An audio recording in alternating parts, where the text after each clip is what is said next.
Welcome, everyone, to What to Watch Live, the show where we discuss the best in TV and entertainment this week. My name is David, and today I am joined by my fellow Xfinity editors, Maddie and Nicole. Hello. Hey, David. Hello. Hi, thanks for being here, and thank you to everyone out there joining us in this last week of August. It is August 28th. Maybe you're watching us on Xfinity platforms, X1 or Flex, or you are watching 24/7 across the country on Xumo Play. We appreciate you. We have another great episode for you, so let's get straight to it. Today, we will celebrate back to school with a 101 course on the Xfinity editor's favorite shows and movies. I will teach you how to enjoy the great courses and Skillshare networks for free this week. Maddie takes the field for a preview of the college football season, and we will each reveal the TV premiere we're most excited about right now. So, without further ado, let's get things started with a deep dive into the TV shows and movies that make us tick in the latest edition of What to Watch this week.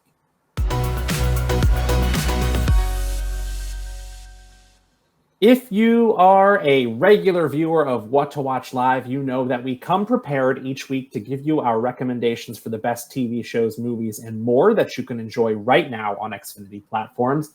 But did you know that you don't have to wait until 4 p.m. Eastern every Monday to find out what we're watching? All you have to do is say What to Watch into your voice remote, where you'll find our weekly editors' picks, as well as our own personal editor pages featuring curated rows of all of our favorite stuff. For example, you see over this way, my editor's page, which you can find by saying Hang Out with David into your voice remote. I'm David. As you can see, it's got my name everywhere. And this collection includes a row of my latest celebrity interviews, courtesy of the Xfinity Hangout series, as well as the shows and movies I'm watching right now, my favorite shows and movies of all time, my random jam playlist with lots of Kim Petras, and some of my favorite podcasts. But maybe your tastes don't quite align with mine, and you identify as maybe more of a Maddie or more of a Nicole, and you want to know what they watch. Well, everyone has a page that's more or less similar to mine, and you can check that out, as well as the Xfinity editor profile pages of our colleagues Quam and Liz and Sammy, simply by saying What to Watch into your voice remote, or by saying Hang Out with David, Hang Out with Maddie, Hang Out with Nicole, and so on. You get the point. Just say it and you'll get our own personal MySpace pages, but on your TV, more or less. And so, bring back Nicole and Maddie. While we're getting to know each other, we thought it would be a perfect time to take a deep dive into the entertainment that made each of us who we are today, and decided to each pick one TV show, one movie, and one wild card favorite that perfectly encapsulates our entertainment tastes. And Nicole, I will turn to you first. Awesome. Thanks, David. All right. I am going to start us off with a classic, Death Becomes Her. This has been one of my favorite movies since I was a kid. 1992 dark comedy directed by Robert Zemeckis, starring Meryl Streep, Goldie Hawn, and Bruce Willis. Basically, it's about two rivals who have just been frenemies for decades, constantly hurting each other, competing in looks, boyfriends, jobs, etc., until one day they stumble upon the elixir of life, aka Fountain of Youth. So, it's offered by none other than Isabella Rossellini, which is great. And at first, it seems like the answer to all their problems, but soon they realize how miserable an eternal life will be. It sounds dark, but it's actually really funny, and I always recommend it to people. So definitely a must-watch. All right, second one should be no surprise to anyone. It's currently airing What We Do in the Shadows, one of the best TV shows on TV right now. And Taika Waititi has expanded on his 2014 movie with a new cast with the same humor. It's a mockumentary-style comedy show about vampires living in Long Island. They're all narcissistic, kind of chaotic, but somehow they manage to live in a modern-day world, mostly thanks to their familiar Guillermo, who's my favorite character. And this comedy is it's amazing with so many iconic lines and takeaways. Because of the show, I call my brother an energy vampire. It's just the perfect description. Sorry, Core. But I mean, that's never going to go away. And my wild card is Radio Rental. It's a podcast. So following the trend of dark humor, that's my thing. This podcast is hosted by Rainn Wilson as a fictional character named Terry Carnation. Terry owns a VHS rental store, and he plays tapes every week of scary, horrific, or supernatural stories of real people. They kind of recant their stories. And our good friend Andrew at the office, he recommended this to me a few years ago. The first episode gave me such chills, and I've been chasing that high ever since. Highly recommend the show. It comes out every Friday. I've never heard of this before. You picked something I literally have no awareness of. Oh my God. Yeah, it's great. I'll tell you what episode to start with, honestly. It's one about a serial killer. Yeah. So it is real ghost stories, right? Yeah, I mean, supernatural as well as just like creepy interactions. Okay. So, like the serial killer one, I forget the guy's name, but it was a real encounter with a serial killer, and obviously they survived, so they could tell that story. Yeah. You've been recommending this to me for years at this point, and I still haven't checked it out. So yeah, I mean, I push to do so. Andrew and I talk about it all the time. So yeah. I remember watching Death Becomes Her on TV, like when it first aired. I mean, I was like a kid, but I'll just never forget the ads for it, and probably the trailer just showing Meryl Streep's head turn around. Yes. Like that was always something that just stuck out to me, and obviously the hole in this woman's midsection as well. Yeah. There's a story there. Yeah. Gotta watch the movie. I do need to give it another visit because that was a long time ago. Maddie, please tell us about what is the entertainment that describes who Maddie is? Well, I feel like you two know, but maybe those out watching in TV land don't. So I'm going to start off with a movie because I'm a movies editor, right? And it's no surprise here. I'm going with Twilight. The Twilight franchise as a whole is the cornerstone of my personality, is my unironic love for Twilight and the Twilight franchise. I could write a thesis on how Twilight has contributed more to the cultural zeitgeist and meme economy than like any other late 2000s, early 2010s franchise. I will fight to the death for this franchise. And I'll take down all other franchises in my path. So Nicole did a little recap. I don't need to talk about the plots of these movies. We all know what's going on in Twilight. But no other sci-fi, fantasy, teen franchise has turned its unknown leads into critically acclaimed megastars. Hunger Games did it too, but only with J-Law. I don't think anyone cares so much about the other two guys in that movie. So it started with Robert Pattinson, who went from franchise heartthrob to indie darling, starring in a few of the most well-received indie movies of the decade, to being freaking Batman in a comic book movie that people actually loved. Very few of those coming out anymore. And how can I forget Oscar-nominated Kristen Stewart? Need I say more? And she got absolutely robbed of the Oscar that year for her portrayal of Princess Diana. So I just wanted to add that in. So I'm going to stop there before I start getting too passionate about Twilight.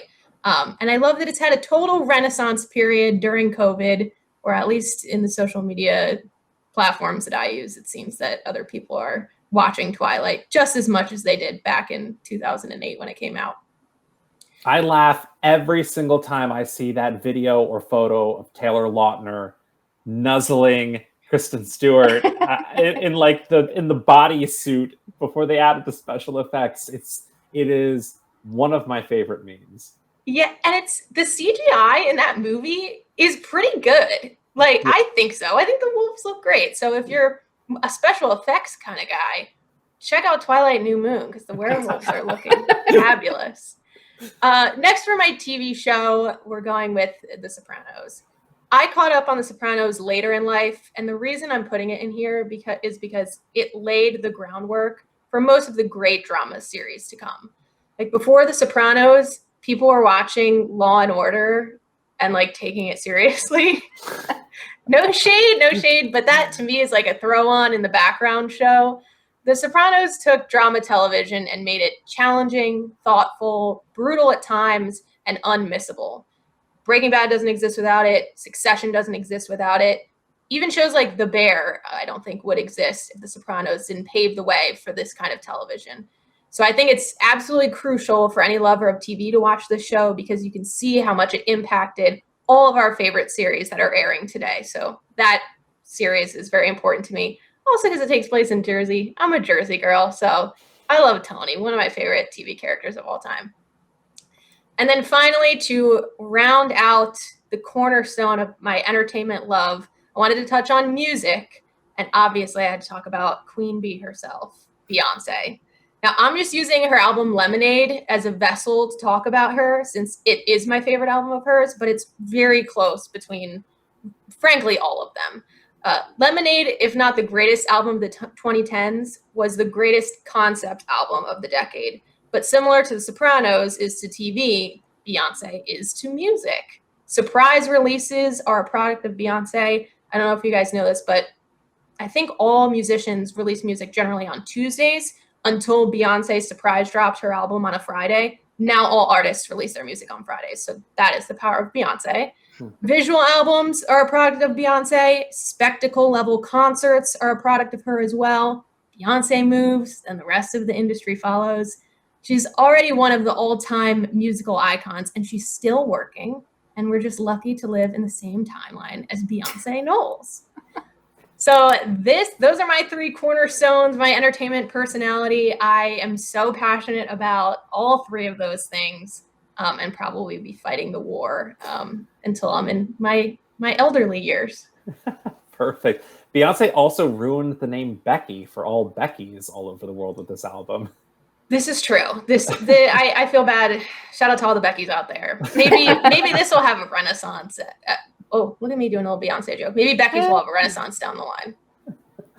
Perfect. Love these three picks. Thanks, Maddie. Yeah. And Nicole, anything you want to add quick? Just say, what a complicated mix, Maddie. I mean, you're all over the place. I mean, you know how I feel about Twilight, but I won't even comment on that. But the rest I agree with 100%.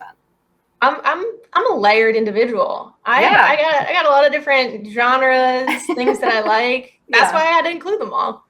I love it. That's a great segue into my not so layered selections that will surprise absolutely no one who knows me or has ever watched an episode of What to Watch Live, because it's the same stuff I talk about all the time. All right, first, probably my favorite TV show of all time is The Simpsons. As a kid, I would come home every day from school, and Fox 43 in Lancaster, Pennsylvania would play 2 back-to-back episodes of The Simpsons every evening, followed by Frasier and Seinfeld, which are 2 of my other favorite shows. And it was honestly one of the highlights of my day. I used to call my best friend in high school, and we would sit and watch Simpsons silently on the phone with each other, not saying anything. We would talk during commercials and watch Simpsons together. Love it. On our cordless phones. That was still a thing. I had an answering machine that was like that was see-through, and you could see all the guts in it. Those were pretty popular then. That's besides the point. Mm-hmm. So over the years, I bought every season of The Simpsons on DVD. I bought the CDs featuring all of the songs from the series and spent way too much money building my own Springfield in The Simpsons mobile game. Man, those 99 cents for donuts really add up over time. It is one of the 2 shows I fall asleep to every single night because I find the sounds of their voices more comforting than those of my own children, if I had any. Next, it's the original 1990 Teenage Mutant Ninja Turtles. I know Nicole is also a big fan. Mm-hmm. It's the movie that made me want to get into the entertainment industry, the movie that made me fascinated with filmmaking. As a child, it was the first movie that really, really captured my imagination. Seeing characters that I enjoyed as cartoons on TV come to life on the big screen in live action was just like, my little kid brain couldn't fathom it. I was 6 at the time. I could see the texture of their scaly turtle bodies. I could see the tears well up in Splinter's giant rodent eyes. It was just unreal. It was magical and wonderful, and it is my own personal Citizen Kane. And finally, it will come as probably no surprise to everyone that I chose as my wild card the very first WWF pay-per-view I was ever allowed to purchase for just $29.99 from Comcast, the 1994 Royal Rumble, which aired exactly 1 week before my 10th birthday and began an annual tradition of watching the Royal Rumble as part of my birthday festivities because it's always the last week of January. The 1994 Royal Rumble absolutely ignited my love for professional wrestling, largely because of one match, the casket match between The Undertaker and Yokozuna. The Undertaker and his manager Paul Bearer built a special double-deep, double-wide casket to contain the 6'4", 600-pound body of Yokozuna, but the man from the land of the rising sun and his manager, Mr. Fuji, recruited nearly a dozen wrestlers to interfere in the match and help Yokozuna stuff the Phenom in his own wooden box. But as this gang of villains triumphantly wheeled the dead man down the aisle, the Undertaker suddenly appeared on the giant video screen above just as green mist began to pour from the casket's planks. He announced that the spirit of the Undertaker could not be extinguished and vowed that soon all mankind would witness the rebirth of the Undertaker. Just then, lightning struck the video screen, and the Undertaker miraculously ascended from its digital confines and soared into the air high above the crowd at the Providence Civic Center in Rhode Island, and I have loved professional wrestling ever since. That was lovely. I felt like I was there. That was lovely. I feel like if that's on VHS, that's like written on the back of the box. Yes. It is so good and so cheesy and so dumb at the same time. But as like a kid at 10 years old, it was like he was in the box and now he's there and now he's floating up. And it was just a body double, but it was so cool. Yeah. And I was all in from that moment. So I have not heard the name Yokozuna in years, by the way. That just sparked a memory. Yeah. I mean, as with most professional wrestling of that time, it's problematic in the sense that Yokozuna played a Japanese sumo wrestler, but he was Samoan and like not Japanese. Right. Like there were a lot of Samoans who played Japanese or Italian. And Italians that play. There was a Chief J. Strongbow, a really famous professional wrestler from way back in the day who was a Native American, he was an Italian guy. Real, not great, but besides the point. Yeah. What are you going to do? It's the 90s, right? I got a Simpsons question for you. Yes. So my parents used to watch The Simpsons, always had it on, but sometimes they would make me leave the room because I think it could be a little spicy for a kid my age. But anyway, have you ridden the ride at Universal Studios in Florida? So I did everything at that Simpsons land except for the ride because the line was too long because I waited and spent too much time eating at Krusty Burger and getting a giant donut from Lard Lads and going into the Quickie Mart and buying a Bort keychain, which is a real funny inside joke if you watch the show, because Bart is in the gift shop at an amusement park looking for Bart, and he goes, Bert? And he goes, Bort? And he says, who is Bort? And then a little boy comes along and he goes, it's a Bort keychain. And the mother says, come along, Bort. I'm butchering this joke. It's not funny when I do it. I don't know why I'm even trying.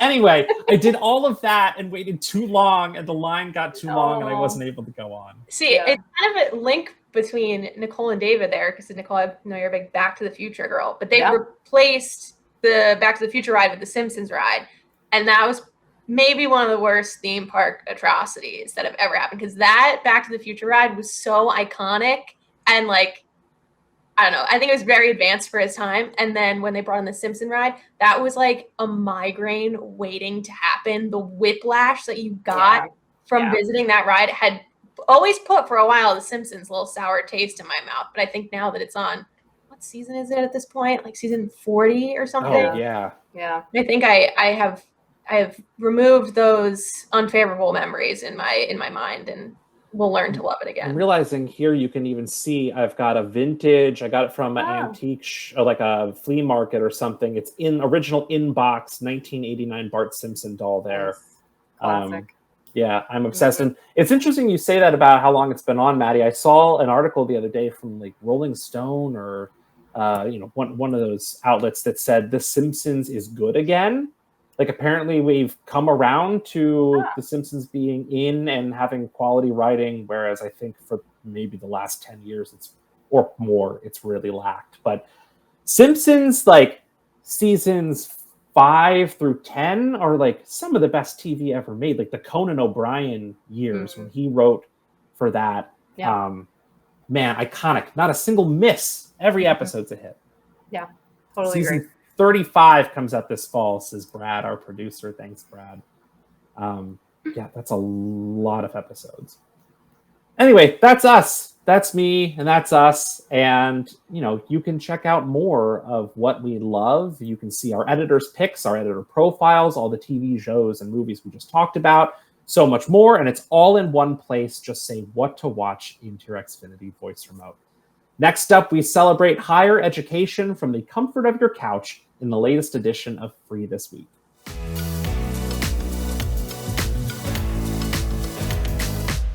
Xfinity's Free This Week program continues with free previews of the great courses and Skillshare to celebrate back to school season. And here to tell us more about everything you can enjoy for free through September 3rd is our very own TV editor, David. And that's me. So here we go. The Great Courses Signature Collection features thousands of on-demand video lectures from the world's greatest professors.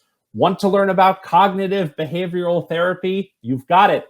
Curious about the decline and fall of the Roman Empire? No problem. Want to brush up on World War II's Pacific Theater? Spoiler alert, it's not an actual theater.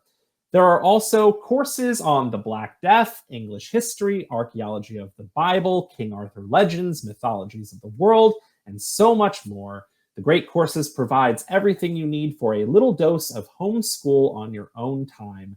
And if that wasn't enough, the Skillshare channel offers a curated collection of nearly 100 classes in design, illustration, writing, and more from industry experts. So you can learn something new. Just because the pandemic is over doesn't mean you can't learn how to pick locks like I did during the pandemic, and I don't even use it now. But, if I ever lock myself out of my house, I'm in great shape. Nicole, Maddie, if you could take a course on anything, learn any kind of new skill, what would it be?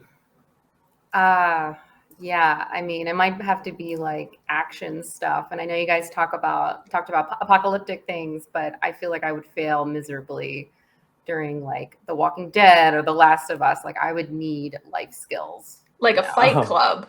Sure.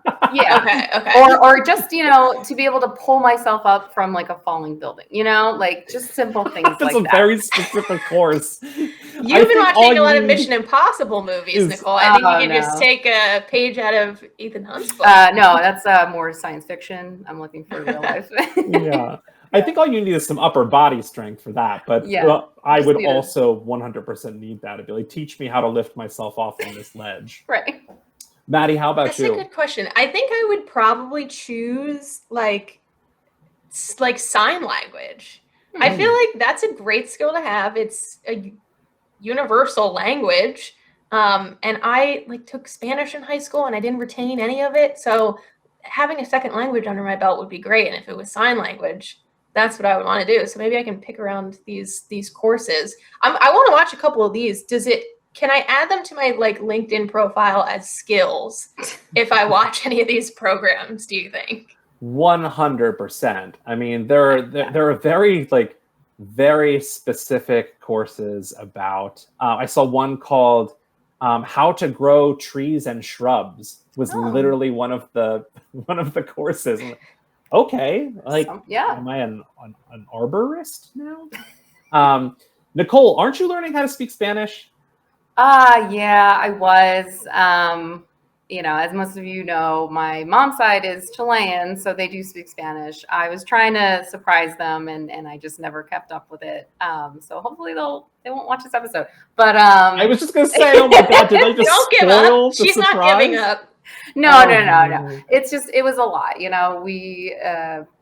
It was homework, it was just like remembering all the lines again. And it's not the same. Like when you're in school, you're doing it a little bit every day, so it helps retain that information. But we were doing it once a week, so it was a little harder. You know, and then life gets in the way. But yeah, I mean, it's definitely something I'll continue for sure. Did you go out and get school supplies when you started taking these classes? Because that's my favorite thing about, I know we're kind of doing back to school stuff. Yeah, I got. Is when your parents would let you unleash in the Staples. Yep. And you just got everything you needed. All my Lisa Frank gear. Yep. Yes. In true nerd style, I used to like to get the kneaded erasers because I just liked to create little figurines out of them. Specifically, the gray ones I would turn into the putties from Power Rangers because it was the exact same color. Nice. Yeah, that's why I didn't do well in school. You're making putties. Yeah. Yeah, exactly. I was too busy like smelling the expo markers, and that's probably why I didn't do so good at school. guys, what was going on at school? Oh my God, so much ADHD, sniffing markers and creating action figures. Oh Lord. Well, that's amazing. And the point I was going to make, Nicole, is there are some Spanish classes in the great courses, so you can continue. I will brush up. Yes. Yeah. And as a reminder, Xfinity's Free This Week program offers a new selection of free content and from streaming services and premium networks every week of the year with no strings attached. Just say free or free this week into your voice remote to check it out. Next up, are you ready for some football? It's finally back in this week's edition of Sports.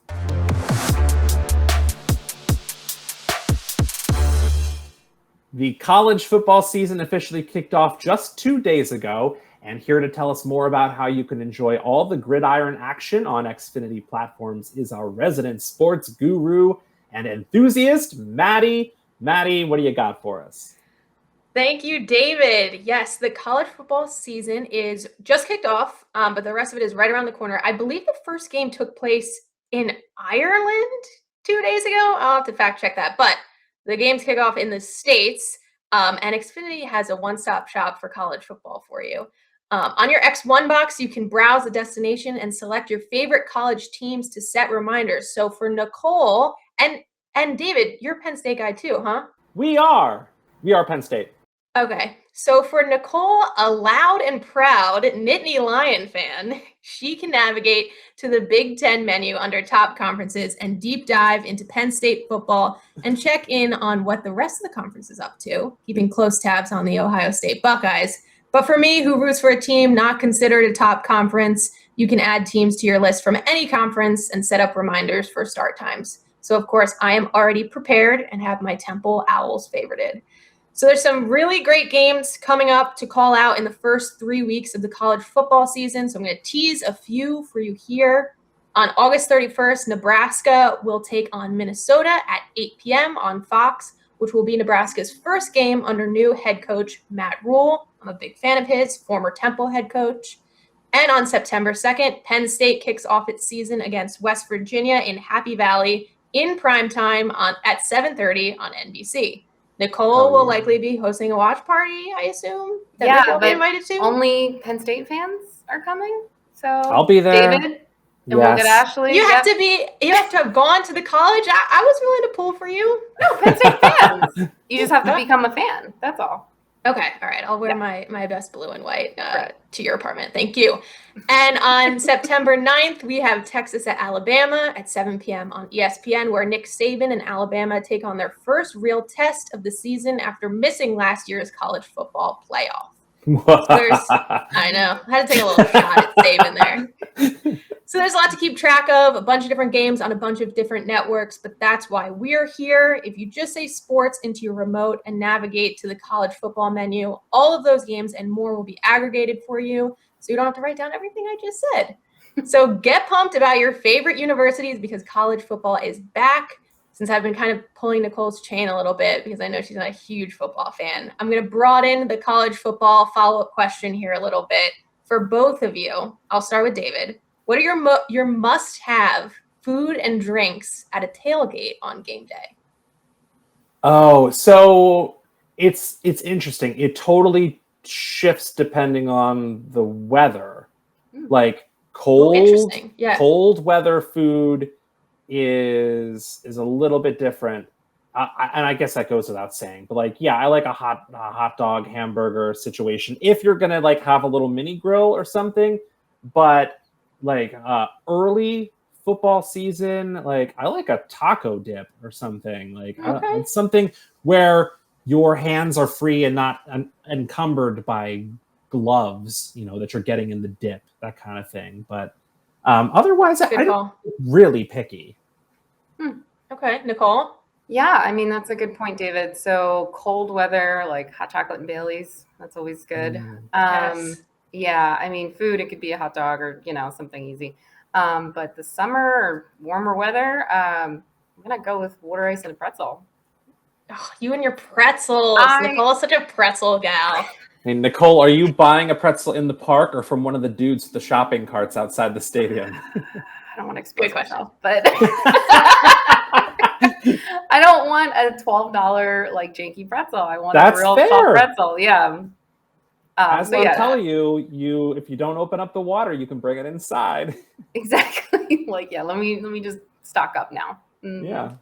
All good tips. Yeah, I wanted to ask you specifically because I know how cold it can get up there, and that's a really good point. When you're wearing gloves, you don't want anything you have to dip. That can get really weird, especially like if you're doing like a taco dip or something like that. So I appreciate your knowledge and input there, you two. So we'll do a college football party where we're not wearing gloves indoors and we can make whatever snacks we want. Sounds good.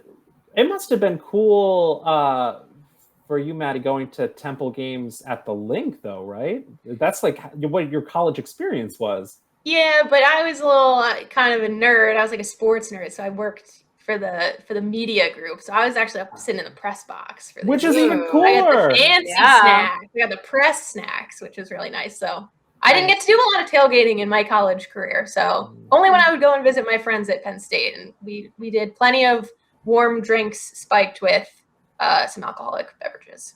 Perfect. The only time I ever saw a college football in stands fight was Penn State versus Temple at the Link. I remember. Oh, were you at that game? I was, yeah. Was that the one that Temple shockingly won? Yes. I was there. Yep, I was there. And there were a lot of fights, and I was like, man, these Temple fans are really brutal. Yeah, that's Philly. Yeah. I just didn't. I don't know. I didn't expect it. Like, it was not a good day. It was a bad day. You know us. But look, now we can all get together here and work amicably. Even though that is one of the greatest days of my college experience was when Temple beat Penn State at the Link in the heat of summer, early in the year. Yep. Sorry. Anyway, that's all right. More of that exciting college football action ahead from Temple and Penn State, and not Nick Saban.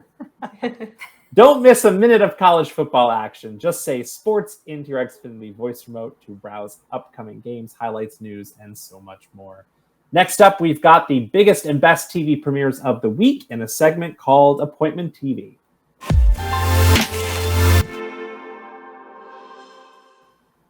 Every week, the Xfinity editors pick the TV show, movie, or special event they are most excited about right now. And this week, we kick things off with Maddie. Maddie, what are you looking forward to?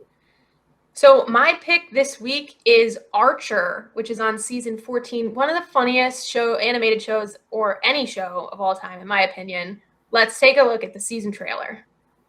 You need to win the agent skills competition if we're going to launch the agency properly. So allow you to ruthlessly exploit us. Welcome to the concept of a job. Down in Utah! I do feel a responsibility to keep my mother's legacy alive. Woohoo! Hey, Archer. No. I'm looking for one of you to take the mantle of leadership. It's me, right? All's fair in love and... Ow! Ah! It shall be I who leads.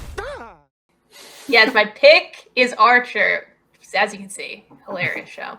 An animated series, which is a big deviation for me. I don't watch a lot of animated stuff, but I'll be watching that this week. I haven't watched Archer in a bit, but since this is the final season, I need to tune in to see how this show wraps up. The first couple of seasons of Archer were legitimately some of the funniest television I've ever seen. It has a 90% on Rotten Tomatoes for good reason. It's won 4 Emmys, I found out when I did a little research, which is news to me. The voice of H. John Benjamin is familiar. If you watch Bob's Burgers, he is the voice of Bob. And I love that he does nothing here with his voice. There's nothing different than how he does Bob. It's hilarious because he plays two completely different characters. A dad that runs a burger joint and a secret agent with an alcohol problem. And it just works perfectly for both of them. It's like kind of the antithesis of the Mission Impossible franchise in a way. So I imagine maybe, Nicole, you would like this because I know you're not the biggest MI fan in the world. But we've lost the great Jessica Walter back in 2021, who voiced Archer's mother, Mallory, who was head of the agency. They sent off her character in the most perfect way in season 12 to honor Jessica Walter. And now they're finally bringing the whole show to a close after this season. So it's very bittersweet, but I will be tuning in on August 30th on FXX. I'm not sure if either of you watched the show, but it's a great one to like just throw on a couple episodes. You really don't have to be aware of the plot the whole way through. Some fantastic one-liners that I continue to use in my day-to-day vernacular, not knowing if anyone understands the references at all, but I'm going to miss Archer. Yeah, I really love Bob's Burgers as well. So, but I think they even had like a crossover episode. They did. Yeah, which was pretty cool. I really enjoyed that. And obviously you can't tell the difference. He doesn't change his voice. But yeah, you're absolutely right. I like that you could just dive in. You don't need to have to catch up or, do any like research. You could just enjoy the show. But always been a fan of this. I have not watched it, which is surprising because I feel like I would like it. That is surprising. I don't think I've ever watched a show that you haven't seen, David. Wow. Never even seen an episode, honestly. Wow. That actor, H. John Benjamin, also voices the video store clerk on Family Guy, right. who appears throughout the entire series. And I think there's even a moment, unless I'm confusing the Archer Bob's Burgers crossover, but I think there's a moment where a character calls out that he sounds just like Bob's Burgers. Oh. And that becomes like a gag in the episode. Mm-hmm. You might be right. And he's got such a distinct voice. And I believe he's been on, like, done roles like on camera before too. So you'd think when you'd hear him, it would like take you out of it and be like, oh, there he is. There's that voice I know. But it never does. For whatever reason, it just works. He could probably voice like any type of character and we would just believe it. He's a fantastic voice actor. So yeah. 100%. And every season, doesn't it? It's like kind of different or like themed. Like wasn't one in the jungle and one was in space? Yeah, they did a couple of themed seasons. My favorite being they had a Miami Vice season for I believe it was season 5, which was fantastic. But at the core, he's just a secret agent with a lot of issues, women issues, motherly issues, and it's just hilarity ensues in every episode. So highly recommend everyone check out the last season. And if you want to catch up, start with season 1 because it's funny right from the get. Perfect. Thanks, Maddie. Nicole, what are you most excited about this week? All right, I am going to talk about Wheel of Time on Prime Video. Let's watch a clip really quick.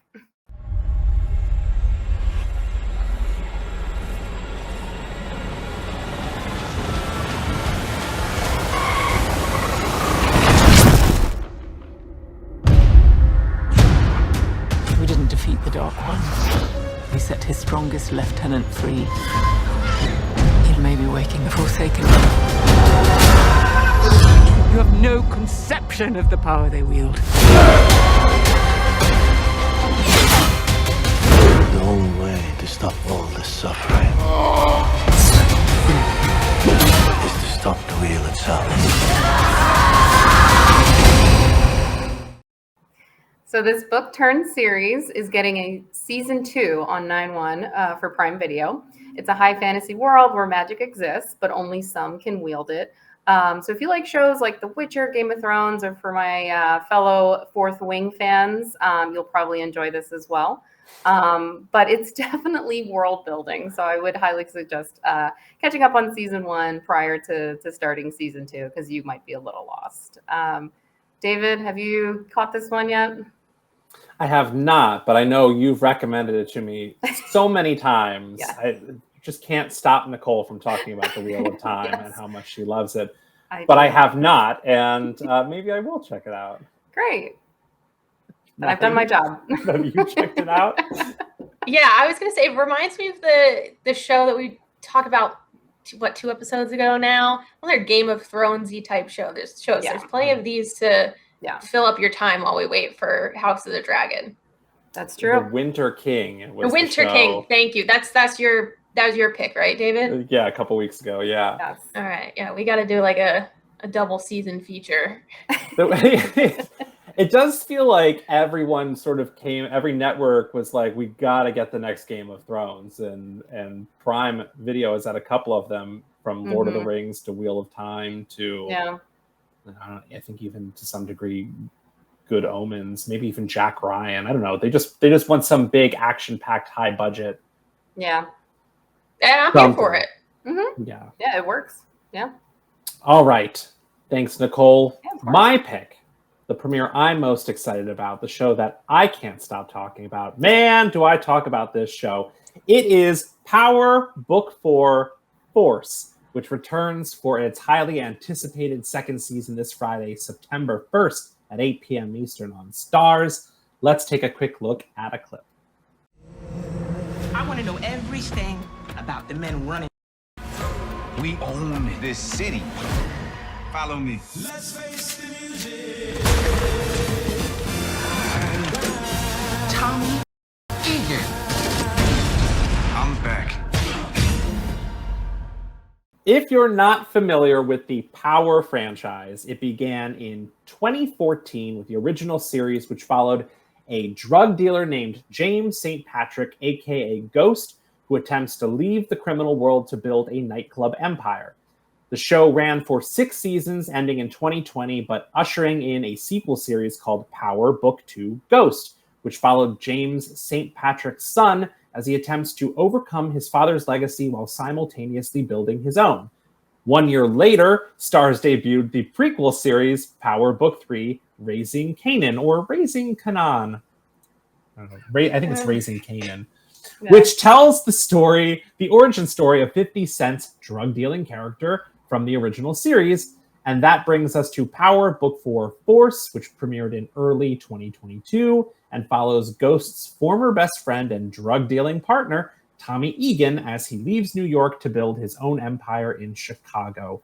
The Power franchise is one of the most popular, most watched sagas on television. And if you needed any more reasons to check it out, I should mention that Book 4, as well as the previous Book 3, both have 100% fresh ratings on Rotten Tomatoes, which is wild considering that Book 2 has a 66%. Somehow it got better as they made more of these. I have a question. I've got a couple questions. Okay. Yes. Is it Power Book 4 Force? Or is it Power Book 4? Yes. And then, confusing to me, number one. But no shade. Like you said, 100% on Rotten Tomatoes. Fabulous. There is another missed opportunity here. Why wouldn't they just make it Power Book Force? Oh, no. Oh, no. I mean, they could go the Fast and the Furious route and just start making up crazy titles. Because Nicole, start coming up with some. Start making a list. All right, yeah, Nicole, this is your MO. You could come up. You come up with a great title. If they reach out, I will help. Yeah. Power Book 4 Force. Okay. Power Book 4. What's the new Expendables? It's like Expendables. They throw the 4 in there in place of the A. Yeah. Well, it's like Megan, May Thregan. Yes. They were actually supposed to be a Power Book 5, colon something, but Stars canceled it earlier this year, so that'll never see the light of day. And I saw some comments somewhere where people were like, fine, I didn't want to see about that character anyway. Okay. Poor character. Yeah. But yeah, people love this show, and 50 Cent has been, I think, a executive producer on all of these. And it's just I have one more clarifying question. Yeah. Is it it's the Power franchise? It's not Power Book. No, just Power. Power. The book has been since added. Yes. Yeah. Okay. It's because it's sounding like John Wick chapter Like, that's what I'm thinking. I'm combining the word book with the full title. Okay, got it. Yeah, I don't know why they chose not to put the colon after power, like power, book 4, dash, force. It's like Mission Impossible, Dead Reckoning, dash, part 1. Part 1. Oh, it's Mission colon impossible, dash, comma, Dead Reckoning, comma, colon, part 2. ampersand. Oh, man. Titles. Bunch of English majors over here. Maybe. I don't remember what you guys went to school for, but I did minor in English, so yeah, you're not wrong. Maddie? Not me. That's why I can't figure this out. I can't read. Just can't read. Well, check out all of the shows we just discussed and figure out the grammar for yourself. So much more by saying what to watch into your Xfinity voice remote. And that will do it for today's show. Thank you to my fellow Xfinity editors, Maddie and Nicole, for joining me this week. Shout out to our producers, Brad, Josh, and everyone else behind the scenes for making things run smoothly. If you want to check out the TV shows and movies we talked about today, get more of our entertainment recommendations, or watch us interview big celebrities, just say what to watch into your voice remote, or tune in here every Monday at 4 p.m. Eastern for a new episode. You can also watch us on the Xfinity What to Watch channel on Xumo Play 24/7 across the country. My name is David. Thank you so much for joining us on What to Watch Live. Thanks. Bye.